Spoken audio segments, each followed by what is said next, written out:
திருக்குறள் ஒன்று இருக்குது. தீயினால் சுட்ட பொன் உள்ளாறு மாறாதே, நாவினால் சுட்ட வடு. அர்ஜுனா ராமநாதா, வந்துட்டு நாவால் சுட்டுட்டு போயிட்ட எங்களை நாம் தமிழர் கட்சி எங்கள் தமிழகத்தில்.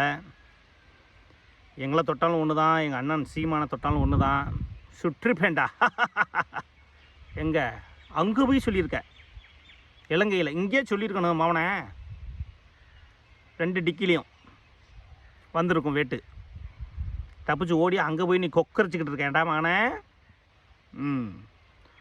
ஒருவேளை நீ சீமானோட சாமானுக்கு பிறந்திருந்தால் தமிழ் தேசியத்தை பற்றி கருத்திருப்பாயோ என்னமோ தெரியவில்லை.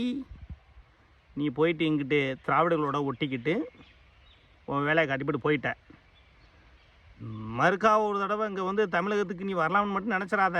இப்போ நீ வந்ததான் லாஸ்ட்டு விசிட்டு தமிழ்நாட்டுக்கு. மகனே, நீங்கள் தமிழகத்துக்கு வந்து பாரு ஒரு நாள். என்னைக்காவது வருவில, வா. அன்னைக்கு இருக்கிறா மாவனை உனக்கு வேட்டு டமார். நீயே செத்துருவ அதுங்களாட்டியும். செத்துரு சாம. அங்கிட்டு அரளிக்காயெல்லாம் இருக்காடா ராமா. அப்போ அர்ஜுனா, அரளிக்காய் மருந்து இந்த மாதிரி ஏதாவது இது இருக்கா? பெஸ்டிசைட்ஸு விவசாயிகளுக்கு கிடைக்கிறோம்ல. பேசாமல் அரளிக்காய்னா அரைச்சி கொடுத்துட்டு படுத்துரு. மருந்துனா குடிச்சிட்டு நல்ல பிரியாணியை சாப்பிட்டு பேசாமல் படுத்து செத்துரு. ஏரியாவுக்கு வந்துடாத, தமிழ்நாட்டுக்கு வந்துடாத.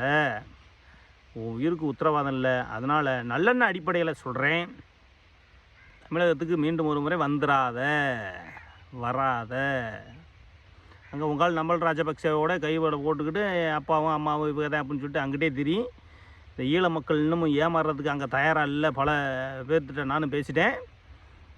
அதனால் ரொம்ப மிகவும் கனத்த எதிர்ப்பு குரல் உனக்கு அங்கே இருக்குது மகனே. இன்னும் ஒரு காலம் அங்கே எலெக்ஷனில் நின்றலாம், நம்ம ஜெயிச்சிடலாம் அப்படின்னு சொல்லிட்டு பகல் கனவு காணாத.